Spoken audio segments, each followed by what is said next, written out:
Welcome to Eerie Bites of History, your daily serving of strange bites of the past. Today, we're looking back at 3 stories, all that happened on June 28. Let's begin.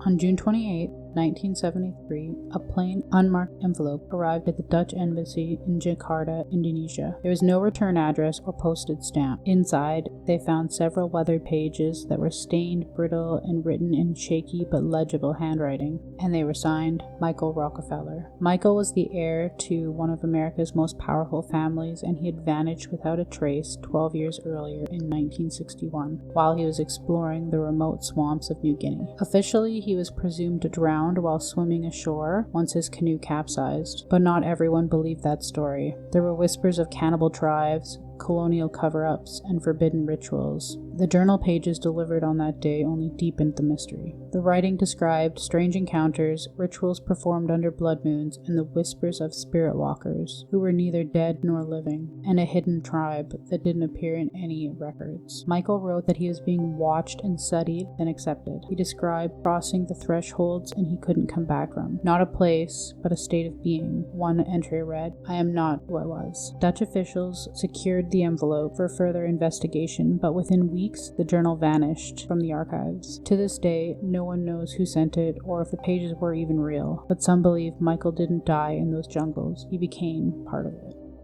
On June 28, 2003, a top-secret scientific investigation known only as the codename Project Typhon transmitted its final haunting message before going completely dark. The project out of the Nevada desert was rumored to be subquantum wave patterns, a theoretic frequency beyond known physics. According to the fringe insiders and the leaked white papers, the team wasn't just monitoring these waves, they were trying to make contact. That morning, without warning, Typhon's data stream, normally filed as cryptic pulses and low static, suddenly spiked. Across multiple black site observatories, researchers watching the feed reported the same thing, an intense pattern of encoded tones, with irregular intervals. Then came the final transmission, a cold, synthetic voice layered beneath the signal, whispering 3 chilling words: "We see you." Immediately after, the stream went offline, and Project Typhon was allegedly sealed. The entire team of scientists, engineers, and contractors, more than 24 individuals, were then never heard of again. What really happened to Project Typhon, and did they actually succeed in finding something?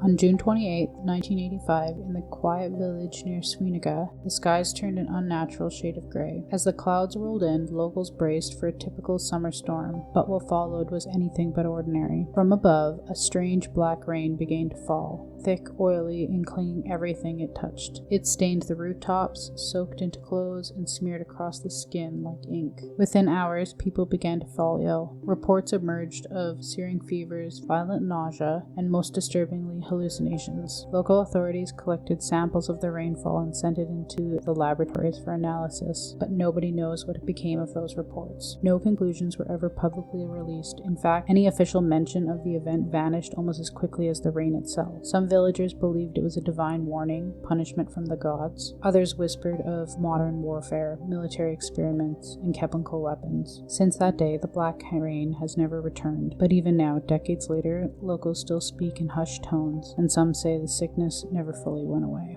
Like your history snack-sized? Drop us a comment with your favorite bite and subscribe. Join us daily for your eerie dose of the past.